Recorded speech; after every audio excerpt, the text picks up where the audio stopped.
Hey YouTube, what's going on today? Welcome back to the channel. Today's video, I'm going to be giving every NFL team a grade A through an F for their first round pick in the NFL draft. We're going to start at the top of the draft, and without further ado, let's get right into it.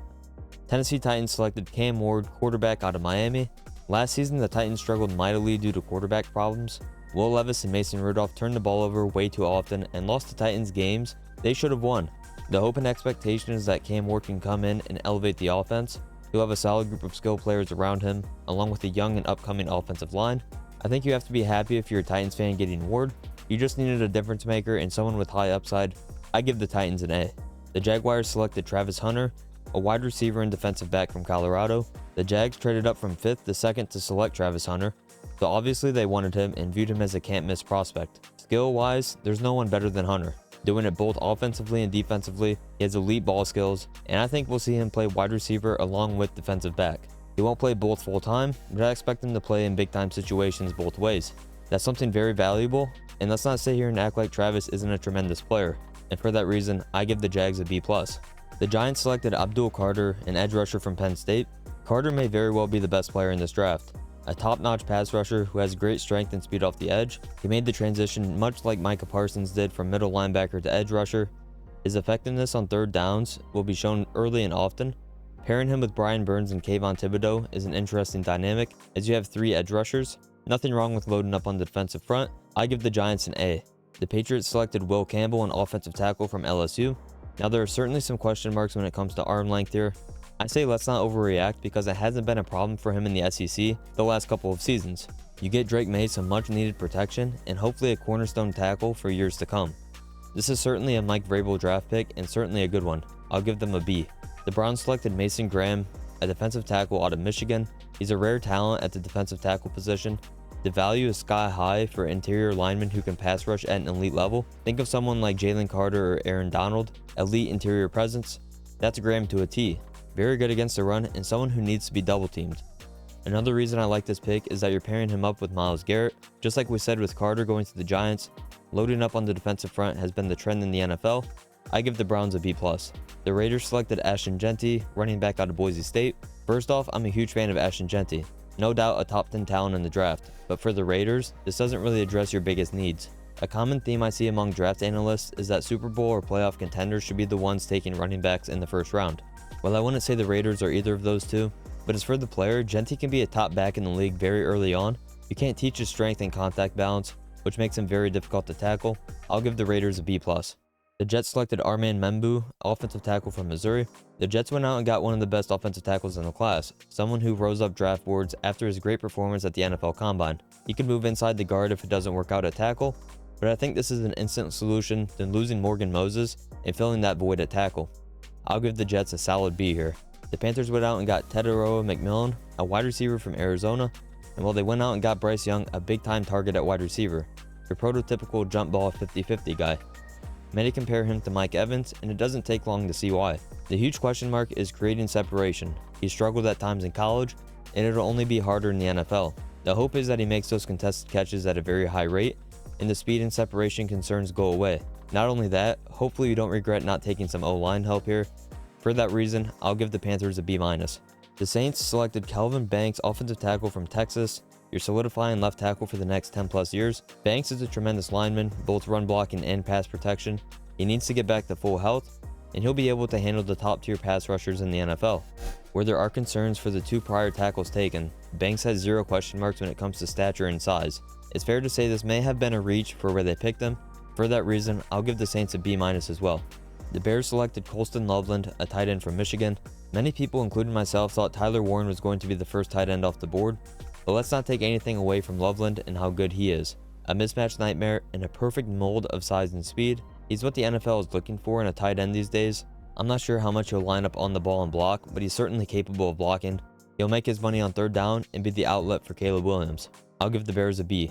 The 49ers took Mykel Williams, a defensive end from Georgia, and this is pretty simple. The Niners are getting a game wrecker and someone who doesn't take any plays off despite playing with injuries last season. Physically, he's ready to go against the best in the NFL. Arm length is off the charts, and that's why you take him this high.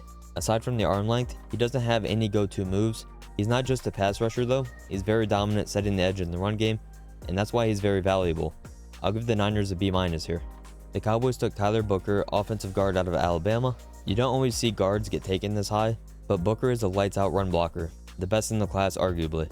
He is massive and can impact the game as much as any guard in the draft. The only problem with this is that they took a guard this high when they have other needs. With that, I'll give the Cowboys a C+. The Dolphins selected Kenneth Grant, defensive tackle out of Michigan. He's a very athletic lineman for his size. Excellent run stopper. He and Mason Graham were the top defensive tackle duo over the last 2 seasons in college football. He can pass rush from the interior, but more importantly, he eats up blocks in the run game and he demands a double team or else he'll disrupt the game.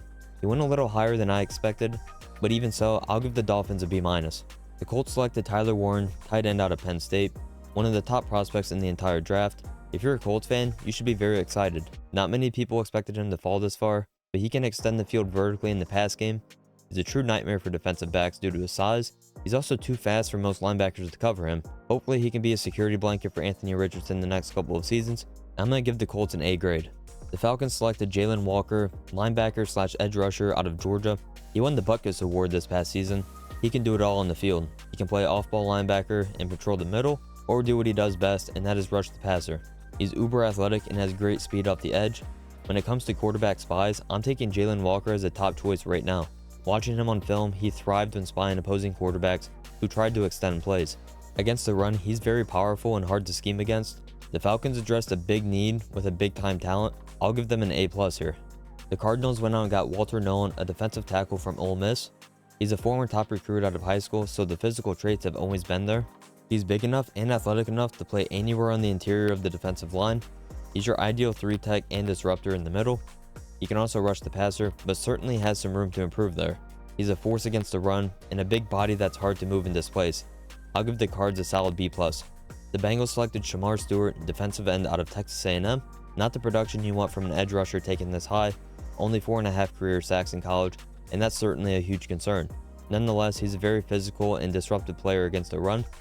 He needs to find some go-to pass rush moves or will quickly be without a role in the NFL. The Bengals are betting on the physical traits against the production. With that, I think they should have got Mike Green or Nick Scorton in this spot. I'll give the Bengals a C. The Seahawks selected Gray Zabel, offensive tackle for North Dakota State. It's pretty well known that the Seahawks have had a bad offensive line for the past several years. They did the right thing here and addressed that need. Getting someone who is wanted by many top-tier college programs to jump into the transfer portal, he didn't, and now he's a first-round pick. He's a great run blocker and has the measurables to be a great pass protector for many years. You have to like this pick as a Seahawks fan. I'll give them an A. The Buccaneers took Emeka Egbuka, wide receiver from Ohio State, and the Bucs decided to start building their next group of wide receivers by taking Egbuka here. To me, he's one of the more underrated players in the draft. A great route runner and yards after the catch guy. I like this pick, even though they could have gone defense here, but either way, you get someone to pair with Mike Evans while you still have him, and the hope is that you have a top offense once again this season. I'll give them a B. The Broncos selected Jahdae Barron, a cornerback from Texas. One of the more versatile defensive backs in the entire draft, but there are going to be some doubts with Barron, especially his size. But athleticism and football IQ are off the charts, and he's just a great football player. He can play inside and go man-to-man with slot receivers or play zone and take away an entire half of the field. You're also pairing him with Pat Surtain II. I'll give them an A-. The Steelers selected Derek Harmon, a defensive tackle out of Oregon, a very physical and powerful defensive lineman.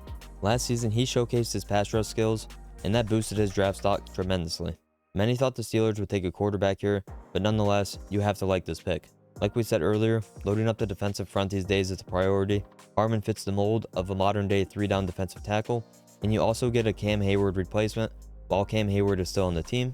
I'll give the Steelers a B+. The Chargers selected Omarion Hampton, running back out of North Carolina.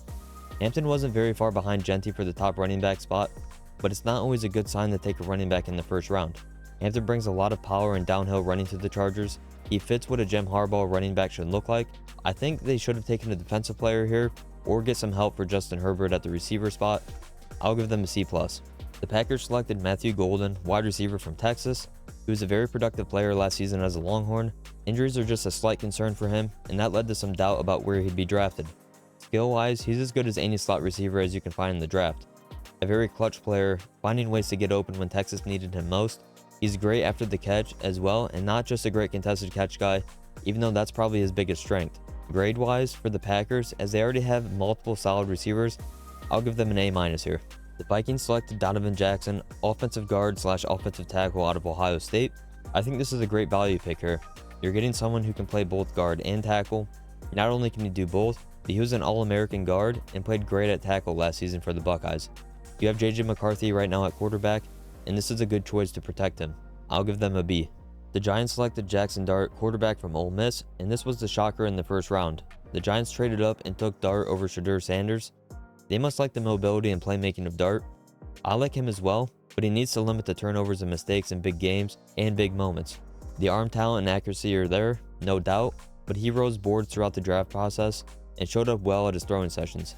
I'll give the Giants a B- here as they already have Jameis Winston and Russell Wilson on the roster. The Falcons selected James Pierce, an edge rusher from Tennessee, and they took Jalen Walker earlier in the draft, and now they took Pierce. They addressed the biggest need on their roster as they struggled to rush the passer the past several seasons. Trading up to take another edge rusher is questionable, but Pierce has a ton of tools and potential. There was a time where he was a projected top 3 pick, but the problem is you never know what version of him you're going to get. If he pans out, you found a gem and hit on this pick. You need to hope that's the case, but I'm still going to give the Falcons a C+. The Ravens took Malachi Starks, a safety out of Georgia. IQ, instincts, and ball skills are all elite for Starks. You won't find a smarter and more athletic defensive back in the entire draft. You're pairing him with Kyle Hamilton to create an incredible duo at safety and potentially nickel. I'm a huge fan of Starks and think he'll be a star very early on, much like he did in college where he started at safety as a true freshman for a national championship winning team. Expect him to earn that starting spot and take off with it for the Ravens. I'll give them an A+. The Lions selected Tyleik Williams, a defensive tackle out of Ohio State. He's a dominant defensive lineman. For his size, he moves very well. The Lions were expected to address the edge position here to help Hutchinson, but Williams can certainly generate pressure from the interior. I like this pick a lot in terms of value. It was a solid pick either way that they went, with an edge or an interior lineman, but I'll give them a B-. The Commanders selected Josh Conerly Jr., an offensive tackle from Oregon. Another great pass blocker. He went toe-to-toe against Abdul Carter and didn't allow a sack while playing very well. He was battle-tested the last 3 seasons and got better each year. Not only is he a great pass protector, but he is devastating in the run game. He displaces people very often, and the Commanders got some serious protection for Jaden Daniels. I'll give them an A- here. The Bills got Maxwell Hairston, a cornerback from Kentucky. He's a very fast corner, one of the fastest in the class, and a draft process winner no doubt. Man-to-man skills, and I think the Bills needed more speed in the back end. They addressed that here in a big way. I think I would have gone with Bull Johnson in this spot, but still an okay pick. I'll give them a C+. The Eagles moved up 1 spot to draft Jahad Campbell, linebacker from Alabama. He has elite sideline-to-sideline speed and athleticism. He can do it all at the linebacker spot.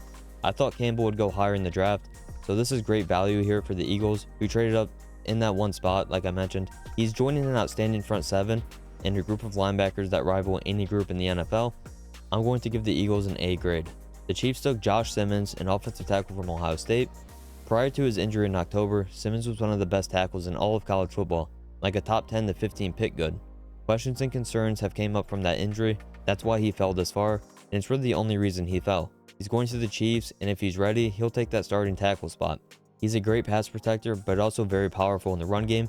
This is the type of player you take a chance on if you're the Chiefs and you're a tackle away from going back to a Super Bowl. I'll give the Chiefs an A. And with that, that's going to do it for today's video, guys. Be sure to leave a like and subscribe to the channel before you head out. Also, comment down below what you think about your team's first round pick. And with that, I'll see you on the next video.